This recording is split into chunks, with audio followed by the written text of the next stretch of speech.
You might be able to see me now. Just bear with Yeah, me 2 seconds. I can see you now. Yes, we are live. Sorry about that. We do have a little bit of a delay. Don't we love some technical difficulties, folks? Thank you for bearing with us with that. Joining us live, please welcome Jack Parr. Hey. There he is. How are you, Jack? I'm good. How are you?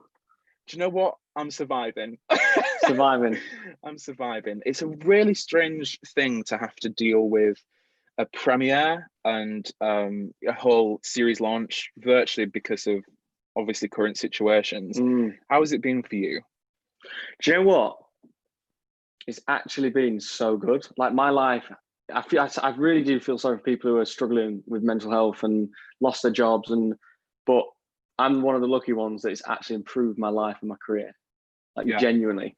Because I've always dreamed of being writing for the whole day and not having to do these side jobs actors do, like work in bars and restaurants and stuff. So when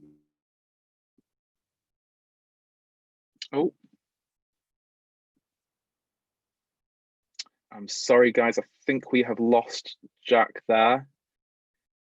Sorry about that. Technical difficulties. This is great, isn't it? Jack, if you can hear me, we can't hear you. Jack is back. Oh, Jack's back. What happened there? Where did I get to? You got to talking about writing and how you've always dreamed this. If you just want to turn your camera around you back on this. There we go. That's fine. That's perfect. There we go. That's great. Thank you about that. So I was saying that because your face was frozen, I was just chatting, then it went, and I was like, have I just been talking to myself the whole time? You have just been talking about just had a chat with myself. It's okay. So I was saying I do feel sorry for people who are struggling and have lost jobs, but for me, I'm one of the lucky ones who have. You're frozen again. Are you there? Yeah, I can still hear you. Oh no! Dear me, it might be in a case of internet. Jack, you are back though. Right, I'm back. Hopefully this won't be a problem again. Hey man. Right, internet, are we on? Yeah, can hear you loud and clear. Good. Right, yeah, I was going to say, it's for anyone who's lost a job and really struggling, I do feel sorry for them. But for me, it has actually improved my life and improved my career because I've just been doing heaps of writing, been churning out scripts. I've had a lot of meetings with directors on Zoom. I've been auditioning a lot, doing a lot of self-tapes overseas and in the UK. And I've actually got 3 acting jobs on kind of, ready to go. On the cusp, ready to go. We're just waiting for production to start again. So yeah, I mean, I've been fine. I'm actually really enjoying it. And then there's loads of side jobs that actors do, like waitering, and that I've just not had to do. I mean, yeah, income hasn't been as good, but kind of we'll get through it. Kind of lifestyle has been unbelievable. Yeah. Long it's a dream, walks, isn't it? Lots of reading, lots of writing, lots of learning. I've just been learning, soaking it all up, ready to go. So I've absolutely loved it. Brilliant. And so we've just watched Greenlight together for I think the first time we've actually ever watched it together. Yeah. What was that experience like? Because I mean, we filmed that back in a completely different way. We shot that back in October last year. What was that experience like for you? How did that come about? What, the short film? Sorry, not the short film. The idea. Yeah. So yeah, I think you mentioned it the other day on your auction page. I got a really weird email once, didn't I? And you called me after and was like, "It's about a year ago today, nearly." Yeah, I basically got just a really random email saying that this email said, "We've got your password, and here's your password." And I was like, "That is my password." So that does make me a bit, I'm freaking out a little bit. And we've been recording you through your webcam. So we've got everything, if you've been, doing anything wrong, or we've got loads of footage of you, and we've got your password, and we can hack into your computer, and you need to transfer us money in 3 days, or we'll release footage of you. And I was like, okay, that is scary because I don't know what they've got because they do have a password. So yeah, no, basically, I think I put it out on social media saying, if there's any footage of me, just let me know because this has happened, and I didn't want to pay these guys. And you called me and said, "Is that true?" And I was like, "Yeah." And he was like, "Should we make something from that?" Should we do something with that? Is that an idea that we could? Yeah, I love like anything that tragic happens to me. You're just like, "Should we film that?" And I'm like, "Yeah." Should we just make that into a film? Yeah, let's just make that. And I'm like, "Yeah, let's do that." So same as Tog, like same thing. We're just like, let's just make it. So I think that was it. It was the idea was to make a short film, wasn't it, at first? Yeah. And then it quickly expanded into a TV miniseries, which is cool. And you just kept flying out. You were flying out with ideas and coming up with all these scripts, and I was like, this is going to be brilliant. Yeah, and we got to work with Alexandra, who is someone that we both met out in Los Angeles just over a year ago. She is just fantastic, and isn't it brilliant that we managed to be able to work with someone virtually, like digitally, across the other side of the world. I mean, I remember she stayed up till like 3 o'clock in the morning to be able to film with us. How was that kind of acting with someone who wasn't physically there? Was that kind of difficult for you? It is weird because, you know, like when it's live and you're there, you kind of you go off each other's chemistry and off little things, and it was hard. But saying that, it was also really cool to think she's in LA and we're acting together right now, and like technology is amazing right now, and it's just a cool concept, and I think it's a cool film, and I don't know anyone else who's done it, but I think it's a really good idea. So I think, and she's brilliant great. That we were ahead of our time. Like now films are doing it all the time. Literally things like digitally. We were ahead of our time. We were first to do it, and now coronavirus taking over, so everyone's doing it. We got there first. Yeah, it's like that was our trend actually. Our idea. For people who are watching live on our YouTube, thank you so much for supporting us. Do feel free to drop in some comments, some questions if you've got any for Jack. That'd be wonderful, and for me as well. If you've got any questions for me, do it.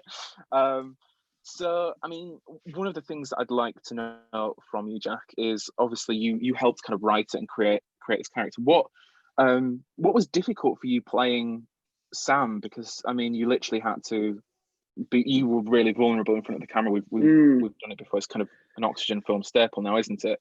But what are some other challenges that you faced with the role? I mean, being vulnerable on camera is horrible. Like it's not nice because you've really got to find deep down something that makes you upset.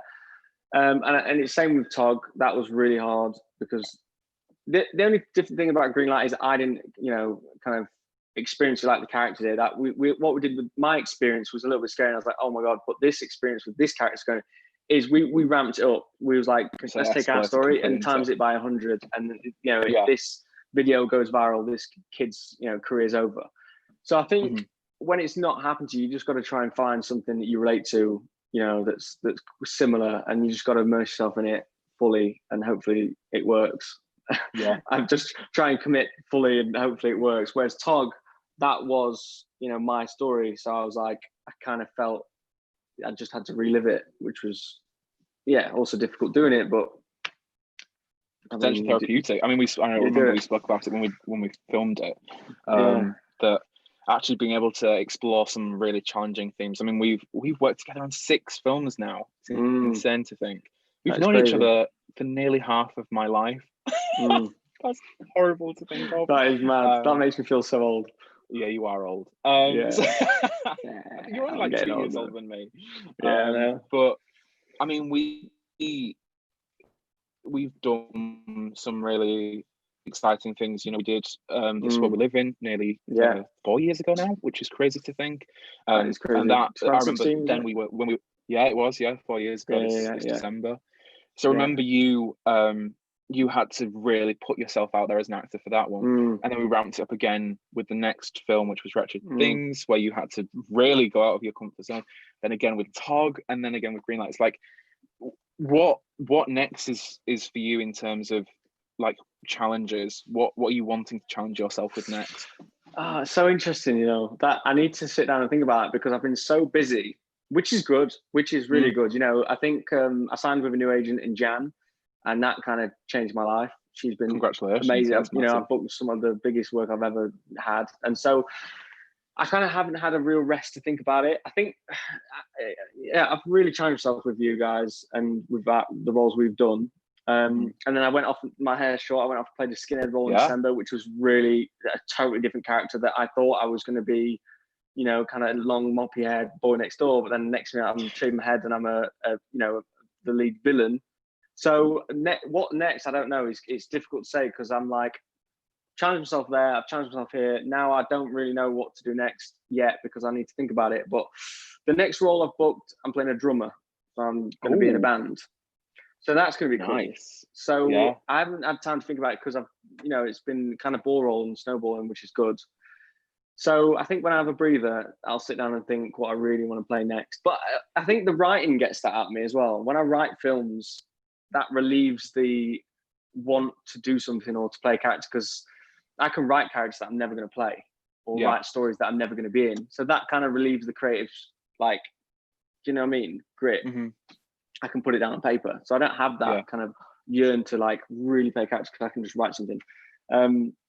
So yeah, I don't know yet, Gage. That's nice. The short answer is I have no idea what I want to play next. Yeah, I don't know. Like I just don't know what's going to come next. I don't know what I want to play. I'm just kind of riding a wave, I think. Yeah. Because I think before you discussed with me, you said, what do you want to play next? And I was throwing all these ideas. I was like, I want to play this. But at the moment, I'm just a bit overwhelmed. I think I don't know what to play next, so I don't know. Well, a drummer is a good start. A drummer's like a really good start. I've got some. As soon as I bought that role, I bought some electric drums, electric drum kit, and they're in the garage. So I've just been like drumming away. And I bet your neighbours love you in lockdown. Well, the electric drum kit, you have to plug earphones in. Oh, of course. So, yeah, you have to have a headset. I bet they do love you then. They really love you. They really do love me. Yeah. So that's it. What about you? One of the questions there. Why? What was the question? It was, are you two cooking up anything in the near future? So there you go. Well, I want to try my director's hat on. You do? Yeah. So I've been writing a few shorts and I called Gabe and said, I want to direct. And you said, you should. And I was like, I didn't expect that. I thought you were going to call me stupid. So I was quite pleasantly surprised. So I kind of want to direct a few shorts next, and so that's what I'm cooking up next. What about you? What do you want to do next? What do you want to direct, or what do you want to make? I want to do. I'd love to do like a gangster film. I'd love to do like I don't know, just something completely mad. Something just new and exciting. You know, with everything we do at Oxygen, we always do something that's challenging, that's progressive, and like something that we could absolutely fail at. That we could, we did it with Pulse. We had to do it in one continuous take, and that went well. Yeah. Do you know what?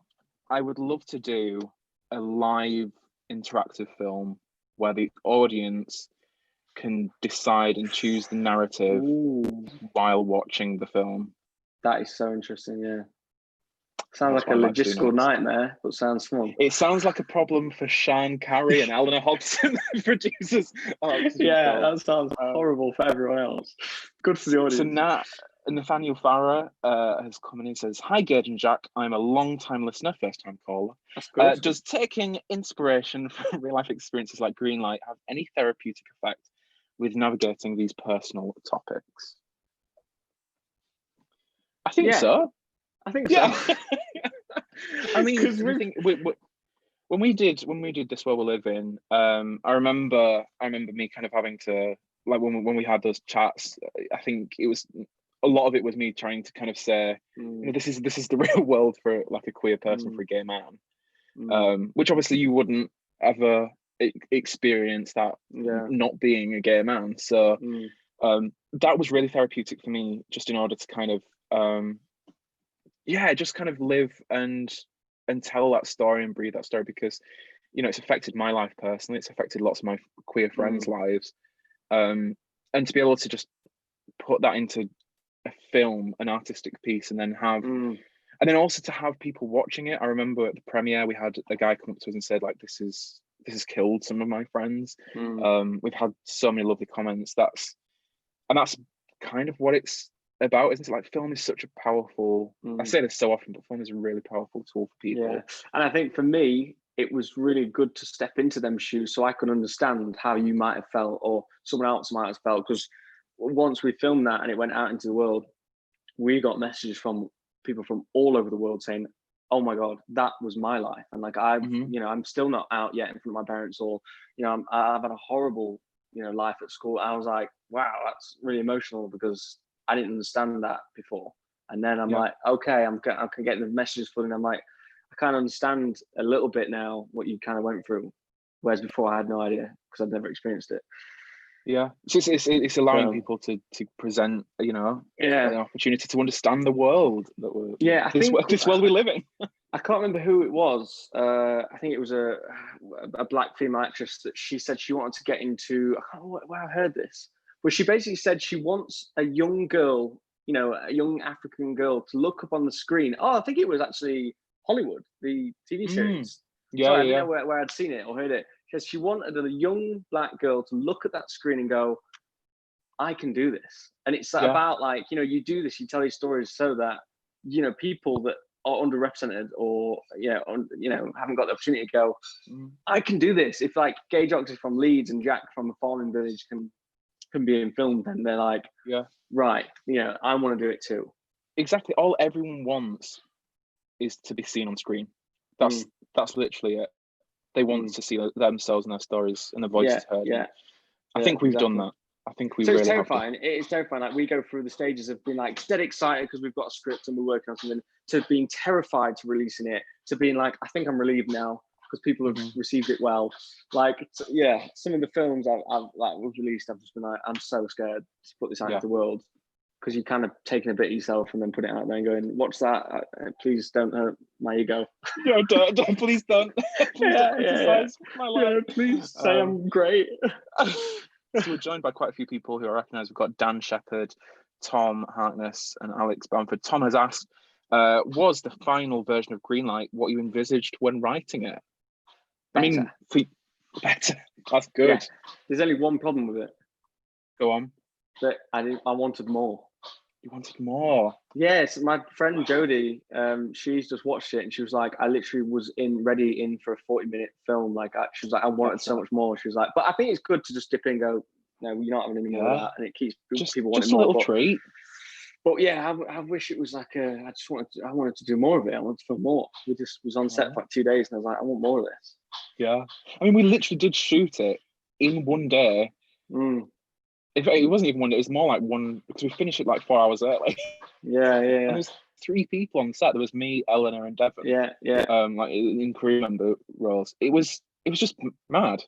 Yeah, and I think the good thing about you guys as well is that I've been reading a lot of articles on people who have made their first feature films on like $2,000 or like $3 shoot budget. Is that you can do this and go, anyone can do this. Like, you don't need $1 million and to be in Hollywood to make films.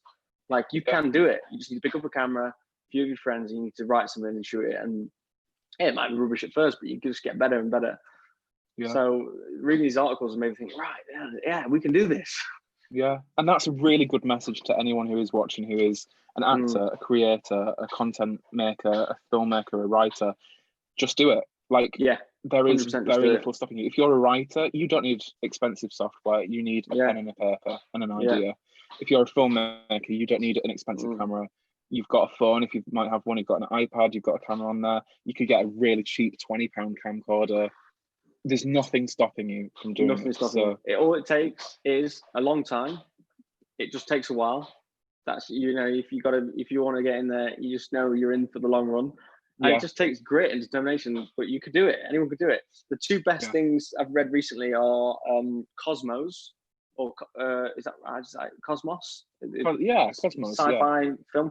There was like 2 brothers and they shot this film in the garage, right? I'll just, whittle it down to a little story. They basically shot a film in their garage on no money, and it's about 3 guys, science geeks, who are trying to find aliens. And this isn't like Midlands, England. They shot it on no budget. They just shot it themselves, edited, all that. And it got theatrical release in America and worldwide VOD release. And they had a huge premiere because no one asked what the camera they filmed on or like what they edited on. They just did it on all cheap. They just did it, and it just looked good. And no one said, "Oh, did you shoot on like Arial or Red?" And they were like, Yeah. no one There's asked no that. about that. No one asked the budget. No, if it looks good, they will just show it, and that's it. Yeah, and if it's a another good one is idea, called, yeah, if it's another one's creative. called Freaks, right? We watched Freaks the other night on Netflix. I was like, oh, that's brilliant. It must be a £10 million budget film. I researched the gross, and it only made 330 grand worldwide. And I thought, oh, they must have lost a lot of money. And I looked at the budget, £2,000. Jeez. Everyone just worked for free. Like, it's like probably one of the best films I've seen. It's amazing. And they just asked for favors, and they just was like, guys, we've got no money, no one's funding us. Can we just shoot this film? Yeah. And they got a few names. And I'm like, now what I thought was a big loss was a big gain. They just made like 300K. Like, well, I mean, for anyone watching this series, thinking that, you know, we must have done it on thousands and hundreds of thousands of pounds, like most TV series, we made this on about £6,000 totally. Like, if cash money. You know, a lot of favors and a lot of, you know, borrow, stealing, and begging. Yeah, and because the thing is, everyone, and I'm sure you'll agree with this. Hopefully, you'll agree with this. Is that you know, we come together, we collaborate, we're making something as a team, as a process, and every single person involved has like a voice on set. It's a proper community. And actually, someone's asked here. Someone said, Dan said that it does have great potential as a story, and that's kind of what we want to do. We want to present stuff where it is a real, you know, it's a real life, and it's a collaboration. We can make something. So someone says, Bohemian Bee says, did you ever go to media classes at college or something? So I guess for you, did you go to like acting school, media studies? I didn't go through the normal route of going to drama school and going to, you know, doing a acting degree or doing performing arts at college, because I did sports science. I thought I was playing rugby. I thought I want to be a sports teacher or something, and then I just fell into it. Really, just luckily there was a big production film that filmed on an estate next to my house before I went to uni, and I ended up being extra, and I fell in love with it. So I ended up going through the night school stuff. So just doing like Monday nights at Act for TV in Leeds, or, you know, I was like, right, I want to be an actor, so I'll just do night school. So I didn't do the proper, I would have loved to have gone to drama school. 3 years at drama school would have been a dream, but I didn't. You know, I used my government funding, and I thought, right, I just have to go through the banks now. I have to just it's not start from the bottom, I suppose. Yeah, it's not necessary. I mean, I didn't go to university at all. I did A levels where I studied media and didn't really try that hard because I was like, I just wanted to be on set. And the thing is, it's like, you can absolutely go through that route, and you'll have loads of successes, and you'll meet loads of brilliant people, and you'll get some great opportunities. But equally, if you don't do that, if you're lesser academic or just want to jump straight into it, that's a route and a pathway for you as well. I always liked Matt Damon's line in Good Will Hunting, where there's a guy at university, like, and then there's him, and they're arguing, and he says, "You've just spent like 90 grand on a 3-year degree. I got your same degree in a library for £2.50." And it's like, you can learn from books. Like, I order tons of books. I'm ordering like a book a week on directors, movies, acting, and you can read most of the stuff that you learn at university. I'm not putting it down. I would have loved to go to drama school, but if you can't, if your situation's like, you know, if you haven't got rich parents or you can't afford to go, then you can learn still. That's not the end. Like, there is a way, you know, you just have to, you have to, you know, think of outside the box and learn a different way, but it can happen. And if anyone who's watching this wanting to go into it, I would absolutely recommend getting books, watching films, watching stuff, like literally absorbing everything. And Dan's actually jumped in and said that that is something that he did as well. So the same way as me, the hard way acting school. Which is true. You know, you've just got to, you know, if you're an actor, if you've got a, you know, voice and stuff, that's the key thing. I'm just wanting to get some last questions in before we wrap up. So this is like our quick fire round. Alex Renegade Prophet said, what type of character do you enjoy playing the most? Do you know what? Because I've always been like I've had like really nice hair, like partying, and I've always played nice guys. I played the lead villain in a film as a skinhead, and that was so fun. I was just like mean and like angry, and I just loved it, and I think that was fun. But going back to what do I want to play next? I've just realized I want to be in a psychological thriller like Shutter Island. I really want to be like a psychiatrist or something, going into a hospital and playing it. Let's do it. So that's what I want next. Dan says you need to watch Scambit. Do you know what? I've been so hooked with these types of people. I don't know if you've seen this on YouTube. It's this guy. The one I've been watching is this Scottish guy who's like super chill and cool, and then contacts scam baiters, like scammers who are baiting other people, and then hacks into their computer and then like reverses it. It's nice. Brilliant. That's brilliant. I'd recommend that, and that's really relevant for imagine if we could try and track the people who tried to scam you of some live stream Greenlight to them all the time. Lola has come on and said hello. Lola has said a quick message to say hi to you both. I will watch the replay. Congrats for Greenlight. It was so good. Jack, you're an amazing actor, brilliant acting. I hope you two will work together again. Thank you. I hope so too. I hope so too. Yeah, we will one day when we're allowed outside of our houses. Tom said I'd love to edit a psychological thriller. Do you know what, let's do it. I mean, that's sold. We've got a team already. Actor, director, editor. Let's do it. Bohemian Bee, this is going to be our last question before we will have to leave. Says, what's your funniest memorable moment when going for an acting gig? God, that is. Have you had any like dodgy auditions or like, loads? Oh yeah, this is a good one. Once, so I will try and wrap it up quick because I don't know if you need to go or this time. I don't need to go. I've got. I went for an audition and my kind of silencer was broke on my phone, so I was like, right, I'll put it on airplane mode, obviously because I don't want my phone to ring in the audition. Yeah. I go to the audition and I'd done the tape in Manchester accent, and then they said, could you come to the audition and do it in London? And I went, cool, yeah, all right. I turn up, the director's like kind of famous, and I didn't know. And so I was like, and you know when you like go to shake hands, you go, I recognize you. And then I went, oh no. And then I was like, no, don't say that. He's famous. Then I was like, oh. And then I just panicked and I started like shaking everyone's hand. And then my heart's racing because I'm a bit nervous now. So I'm like, oh, this is going bad already. And he was just like, yeah. Do the audition. And he goes, can we hear it in Manchester again? And then because I was nervous and like I'd kind of messed up and made a fool of myself, I was like, forgot how to do that. So I said, oh, can I just have a look at my tape quick? And they went, take your time. So I took it off airplane mode. I started watching my tape in the middle of an audition room. And then I thought to myself, before it even loaded, I went, this is stupid. You can't just watch your own audition in an audition room. Like, this is stupid. So I just clicked off and I just put it in my pocket. I went, let's just go for it. And then we were halfway through the scene and my phone starts ringing. And I was like, I knew this was going to happen. So I just picked it up. All the times. I just picked it up mid audition, picked it up and was in character. And it was my mate Lewis, who's a cop. Like, he's not even in the industry. He was just like, what, mate, how you doing? I was like, and I was just acting out. I was like this hard guy. And I was like, oh, mate, I'll call you back, yeah? And then just put the phone down and then carried on. And I was just like, don't know if that was the right thing to do. They said that's it was good. Amazing. Did you get the job? Like, no, didn't get the job. They said, we really enjoyed how you styled that out. And I was like, I just embarrassed myself. I don't think that's a cracking story.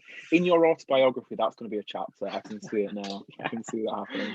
But yeah, I don't know if it's embarrassing or funny, or I just messed the whole thing up. Yeah, I'd have said professional. I'd agree with you. Bohemian Bees just come and said professional, I'd say. I agree with that. Okay, thank you very much. Just to kind of balance out the embarrassment for you, I'll end it on this one. I went to a professional meeting once where my laptop was just broken. There was just something not happening with it. I'd gone to the Apple store to get it fixed. They said it was going to cost over £1,000. I was like, absolutely not. Rocked up to this meeting, and basically what happened was there was my touch bar on my computer kept on like jumping back and forth, and it couldn't control it.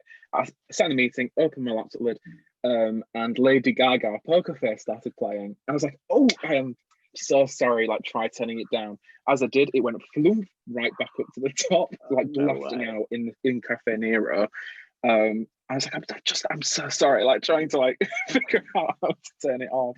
You're just like trying to figure out, I'm so sorry about this. Yeah, I'm like, no, and that was great fun. loved that. But you know what? Filmmaking's all about embarrassing You know awkward what? moments. Yeah, you got to be embarrassed or You've got to be human. That's what we are. whatever. We're human. Yeah. Well, guys, thank you so much for everyone for joining us in this Q&A, this live stream. We're sorry about those technical issues at the start. We'll try and make sure we're sorted them out by next week. This is the first time we've ever done anything like this, so thank you for bearing with us. Greenlight is currently available on Amazon Prime right now to watch. So if you do have an Amazon Prime subscription, please do go on and watch it. It's on Amazon UK and US. If you don't have an Amazon Prime subscription, steal it from someone else. That's what I do. Just watch it somehow. And the entire series is also now on. So we've got Red Light, White Light, Starlight, Blacklight is all on Amazon Prime. Next week, join us with a Q&A with Jake Watkins, the actor in Red Light, and also the live stream before it, 6 p.m. of Red Light 2. Jack Parr, thank you so much for joining us. Thank you so much. Have a lovely rest of your Friday night. Thank you very much. I appreciate it. You too. Right. Thank you ever so much. Stay in touch. Follow us on Oxygen. At Jack W. Parr on Instagram, Parr Jack on Twitter. It's good. It's good. You've known me for that long. If you got that wrong, I would have hold the grudge. I'm like, you don't know my social media. Right? That's it. 6 years. Actually, that's it now. But yeah, thank you so much, everyone. Take care and stay safe. Ciao.